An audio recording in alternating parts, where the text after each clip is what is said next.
5번 독점 기업의 가격 차별에 관한 설명으로 옳지 않은 것은. 먼저 가격 차별이란 무엇인가 알아보면 독점 기업이 같은 상품을 여러 가지 다른 가격으로 판매하는 것을 의미합니다.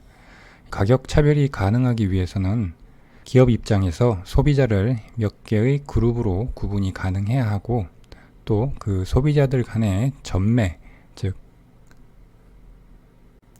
각 그룹에 있는 소비자끼리 상품을 사고 팔 수 있는 전매가 불가능해야 합니다. 안 그러면 이렇게 그룹으로 구분해서 다른 가격으로 판다고 하더라도 전매를 통해서 가격 차별이 의미가 없게 돼버리죠. 이 가격 차별의 종류에는 여러 가지가 있는데 대표적인 것을 하나씩 살펴보겠습니다. 먼저 1급 가격 차별입니다. 이것은 완전 가격 차별이라고도 하고요. 상품에 대해서 소비자의 보상 수요 곡선을 기업이 완전하게 알고 있는 경우에 가격 차별을 의미합니다. 어떤 상품에 대해서 기업이 자신의 상품에 대한 소비자의 수요 패턴에 대해서 완벽하게 파악하고 있기 때문에 소비자가 상품에 대해서 얼마의 가격을 지불할 용의가 있는지에 대해서 모두 알고 있는 경우가 되겠습니다. 따라서 모든 소비자에게 그 소비자가 최대한 지불할 용의가 있는 가격을 받을 수 있기 때문에 소비자 잉여는 0이 되고 모든 사회적 잉여를 독점 기업이 가져가게 됩니다. 두 번째는 2급 가격 차별입니다. 판매할 상품을 몇 개의 덩어리로 나누어서 각 덩어리에 대해 다른 가격을 매기는 경우를 의미합니다. 전화나 전기, 수도 같은 요금 체계에서 사용량에 따라서 가격이 다른 것을 예로 들 수 있겠습니다. 세 번째는 3급 가격 차별입니다. 이것은 기업이 소비자를 유형에 따라서 특성이 다른 몇 개의 그룹으로 구분해서 그룹마다 다른 가격을 매기는 경우를 의미합니다. 이 경우에 기업은 이윤을 극대화하기 위해서 각 그룹의 상품을 판매했을 때 한계 수입을 갖게 만드는 조건으로 가격을 책정해서 판매를 하게 되는데, 여기서 가격 탄력성이 높은 소비자에게는 낮은 가격을, 가격 탄력성이 낮은 소비자에게는 높은 가격을 책정하는 역탄력성의 가격 구조 설정을 통해서 이윤을 극대화하게 됩니다.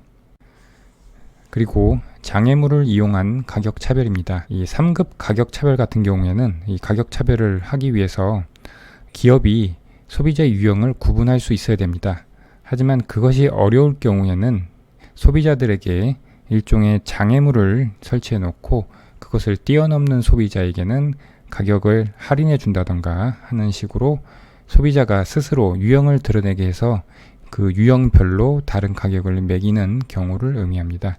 영화관에서 조조 할인 같은 경우를 예로 들 수 있겠습니다. 그래서 일찍 영화를 보러 오는 소비자에게는 가격을 할인해 주는 그런 방식으로 해서 소비자가 스스로 유형을 드러내게 하는 대표적인 예가 되겠습니다.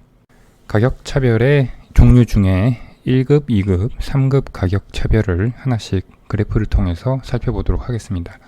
1급 가격 차별은 완전 가격 차별이라고 하고요. 상품에 대한 소비자의 보상 수요 곡선을 완전하게 독점 기업이 알고 있는 경우를 의미합니다. 그래서 이 왼쪽 그래프를 보시면 우하향하는 직선이 보상 수요 곡선이고요. 일반적인 수요 곡선이 아니라 보상 수요 곡선을 사용하는 이유는 보상 수요 곡선은 소득 효과가 0인 수요 곡선입니다. 이것은 정확한 소비자 잉여를 계산하기 위해서 가정을 한 것입니다. 자, 이제 이 독점적 생산자가 자신의 상품에 대한 소비자의 모든 수요 패턴을 완벽하게 알고 있다고 하면 소비자가 상품에 대해서 얼마까지 지불할 수 있는지 최대 지불 용의 가격을 다 알고 있다는 것이 되고, 그러면 이 그래프에서 각 소비자의 보상 수요 곡선을 완전하게 독점 기업이 알고 있다는 뜻과 같게 됩니다. 그렇다면 독점자는 상품을 한 단위씩 분리해서 모든 소비자에게 각각 다른 가격을 매김과 동시에 한 소비자에 대해서도 보상 수요 곡선을 따라가면서 처음에는 높은 가격을 매기고 차츰 가격을 낮춰 나가는 완벽한 가격 차별을 시행할 수 있습니다.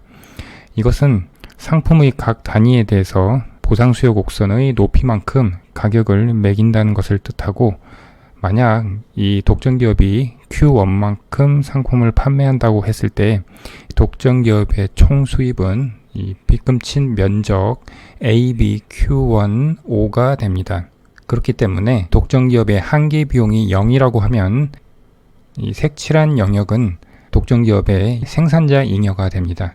소비자 잉여는 제로가 되게 됩니다. 만약 이 독점기업의 한계 비용이 이 B점을 지나는 우상향하는 직선이라고 해보겠습니다. 그 경우에도 이 독점기업은 보상 수요 곡선의 높이가 자신의 한계 수입 곡선이 되고 한계 비용과 일치하는 이 B점에서 이윤을 극대화하게 되고, 이때 이 독점기업의 생산자 잉여는 보상 수요 곡선과 한계 비용 곡선인 이 공급 곡선의 사이에 면적이 됩니다. 그러면 오른쪽에서 순수 독점 그리고 차별 독점인 1급 가격 차별을 비교를 해보도록 하겠습니다.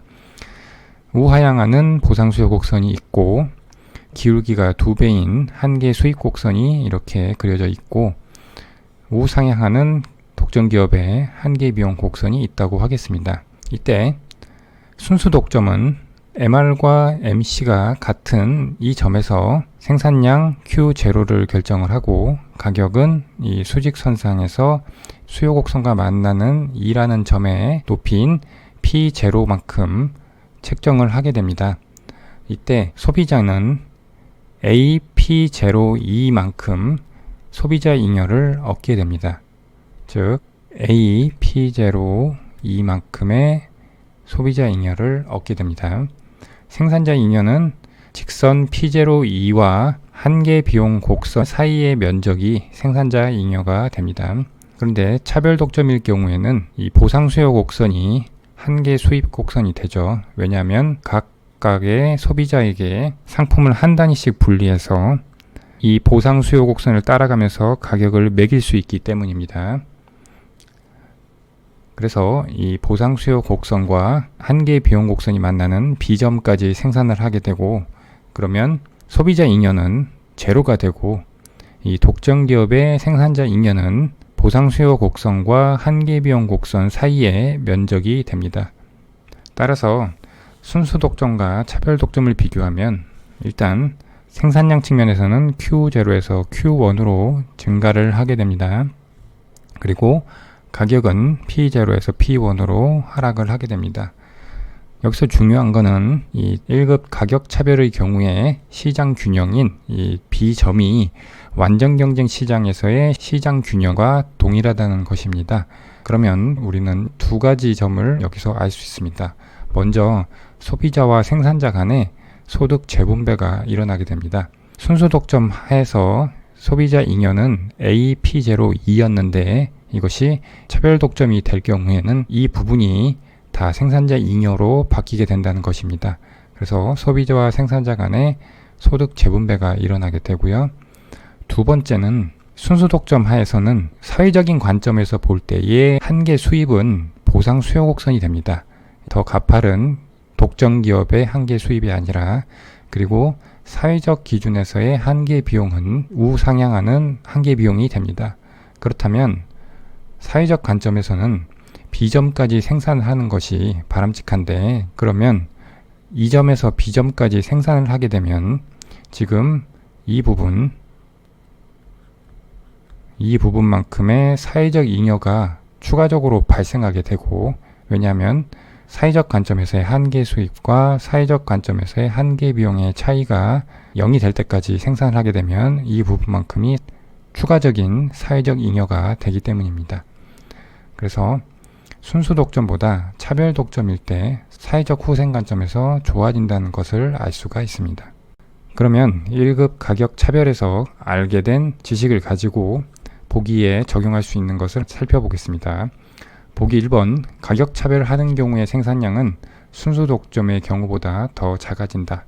지금 보시면 순수 독점의 경우보다 가격 차별을 하는 경우에 생산량이 더 커지죠.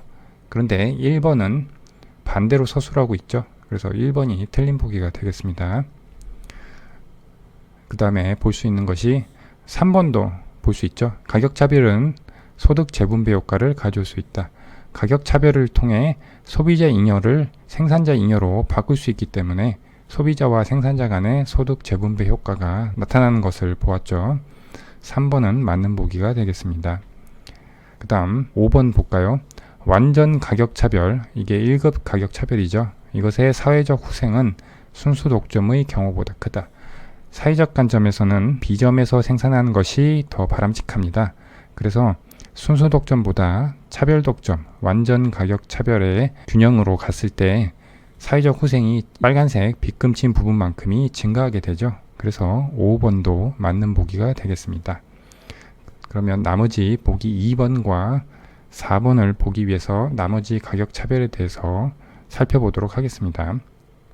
그 다음은 2급 가격 차별입니다. 2급 가격 차별은 판매할 상품을 몇 개의 덩어리로 나누어 각 덩어리에 대해 다른 가격을 매기는 가격 차별을 의미합니다. 그래서 이 그래프에서 보시면 이 독점기업이 상품을 파는데 첫 번째 구간인 원점에서 Q0까지의 구간에서는 P0의 가격을 매기고, 그리고 Q0부터 Q1의 구간에서는 P1의 가격을 매기고, 그리고 Q1에서 Q2 구간에서는 P2의 가격을 매기는 식으로 가격에 차등을 두고 있습니다. 이게 바로 2급 가격 차별이고, 전화, 전기, 수도 등 요금책에서 이와 비슷한 구조를 채택하는 경우가 많습니다. 이를 통해서 이 독점 기업의 총 수입은 지금 이 빗금친 부분이 되는 것이고, 만약 순수 독점의 경우에 이 Q2까지 상품을 P2라는 가격에 팔았다고 해보겠습니다. 그 경우에 총 수입은 O, P2, B, Q2 정도인데 2급 가격 차별을 함에 따라서 더 크게 총 수입을 얻을 수 있는 것이죠. 그리고 후생 측면에서 한번 보면, 만약 순수 독점이었다면 여기를 A라고 할 때 소비자 잉여는 A, P2, B가 됐을 것입니다. 하지만 2급 가격 차별을 통해서 이 빗금친 부분, 즉 A, P2, B에서 내부에 있는 이 빗금친 부분만큼 소비자 잉여가 아니라 생산자 잉여로 가져오게 될 수 있는 것이죠. 역시 1급 가격 차별과 비슷하게 소비자 잉여가 생산자 잉여로 변하기 때문에 소득 재분배가 발생하고 있다는 것을 확인할 수가 있습니다. 마지막으로 3급 가격 차별입니다. 3급 가격 차별은 소비자를 특성이 다른 몇 개의 그룹으로 구분하여 그룹마다 다른 가격을 매기는 가격 차별을 의미합니다. 제일 단순하게 두 개의 수요의 특성이 다른 시장 A와 B가 있다고 해보겠습니다. 그리고 시장 A에서는 좀 더 수요 곡선이 가파르고 시장 B는 완만한 수요 곡선을 갖는다고 하겠습니다. 만약에 이 독점 기업이 시장 A와 B에 상품을 나누어서 판매한다면 어떤 조건을 만족할 때 총수입 또는 이윤을 가장 크게 할 수 있는지를 한번 살펴보겠습니다. 그것은 바로 두 시장의 한계 수입이 같도록 하는 것입니다. 만약에 A 시장의 한계 수입과 B 시장의 한계 수입이 다르다면 더 큰 한계 수입을 갖는 시장에 더 많은 상품을 팔면 되는 것이죠. 결국 독점기업의 이윤을 극대화하는 조건은 시장 A의 한계 수입과 시장 B의 한계 수입이 같은 조건이 되는 것입니다. 이것은 시장이 두 개가 아니라 N개로 늘어나도 모든 N개 시장의 한계 수입이 같도록 조건을 확장하면 되겠습니다. 그런데 구체적으로 이 독점기업이 얼마만큼의 상품을 생산해야 되는지는 독점기업의 한계 비용에 달린 것이죠. 그래서 이 세 번째 통합된 그림을 보시면 분홍색 이 꺾인 그래프가 있습니다. 이것은 A 시장과 B 시장의 한계 수입 곡선을 수평으로 합한 그래프가 되겠습니다. 따라서 3급 가격 차별의 이윤 극대화 조건은 구분된 시장의 한계 수입을 갖게 하고 또 그 갖게 된 한계 수입이 기업의 한계 비용과 같은 이 조건을 만족하는 것이 되겠습니다. 그래서 이 통합된 그림에서 보시면 알겠지만 수평합한 한계 수입 곡선을 그리고 한계 비용 곡선을 그리면 이것이 만나는 T점에서 이윤을 극대화하는 생산량 Q바가 결정이 되고, 그리고 이 T점의 높이와 같은 이 T점에서 왼쪽으로 그은 수평선이 A와 B 두 시장의 한계 수입 곡선과 만나는 점인 A점과 B점에서 각 시장에서의 생산량이 결정이 됩니다. 그래서 시장 A는 QA 바, 시장 B는 QB 바가 되겠습니다. 그리고 가격은 각각의 생산량의 수직선상에서 수요곡선과 만나는 점의 높이가 되는데 시장 A에서는 PA 바, 시장 B에서는 PB 바가 되겠습니다. 이렇게 이 기업은 이윤을 극대화할 수 있습니다. 그리고 여러분들이 이 한계 수입 곡선과 시장의 가격 그리고 수요의 가격 탄력성의 조건식인 아모로소 로빈슨 조건을 아실 것입니다. 아모로소 로빈슨 조건에 의해서 한계 수입은 가격 곱하기 1 마이너스 수요의 가격 탄력성분의 1이 되고요. 이것은 A시장과 B시장 각각 이렇게 성립을 하게 되고요. 이 식에서 우리는 각 시장의 탄력성과 반비례하게 각 시장의 가격을 결정해야 이 기업의 이윤이 극대화된다는 것을 알 수가 있습니다. 지금 이 수요의 가격 탄력성은 이윤 극대화가 된 상태에서의 두 시장의 가격 탄력성을 의미하고요. 그래서 만약 B시장의 가격 탄력성이 더 크다면 B시장의 가격은 A시장보다 더 낮게 책정해야 된다는 것을 우리는 알 수가 있습니다. 자, 다시 보기로 돌아왔습니다. 2번과 4번을 봐야 되죠. 2번, 가격 차별을 하는 독점 기업은 가격 탄력성이 더 작은 시장에서의 가격을 상대적으로 더 높게 책정한다. 이것은 3극 가격 차별의 이윤 극대화 조건에서 아모로소 로빈슨 조건을 대입을 해서 우리가 정리를 하면 탄력성과 가격이 반비례의 관계를 갖는다는 것을 알 수 있었죠. 그래서 이 2번은 맞는 보기가 되겠습니다. 4번, 소비자의 재판매가 가능하다면 가격 차별이 유지되기 어렵다. 이것은 제일 처음에 가격 차별의 개념을 설명하면서도 말씀을 드렸지만 이 3극 가격 차별의 이윤 극대화 조건에서 보면 3극 가격 차별의 시장을 봤을 때 지금 이 아래에 있는 것처럼 B시장의 수요의 가격 탄력성이 더 커서 B시장의 가격이 더 낮게 책정이 됐다고 해보겠습니다. 그런데 A시장과 B시장 간에 전매가 가능하다면, 즉 가격이 더 저렴한 B시장의 소비자가 A시장의 소비자에게 물건을 팔 수 있다면 B시장에서의 공급은 감소하고 A시장에서의 공급이 늘어나서 B시장의 가격은 상승하고 A시장의 가격은 하락하게 돼서 두 시장의 가격이 동일하게 되죠. 이렇게 되면 가격 차별이 유지되기가 어렵습니다. 따라서 4번도 맞는 보기가 되겠습니다. 그러면 옳지 않은 것은 보기 1번이 답이 되겠습니다.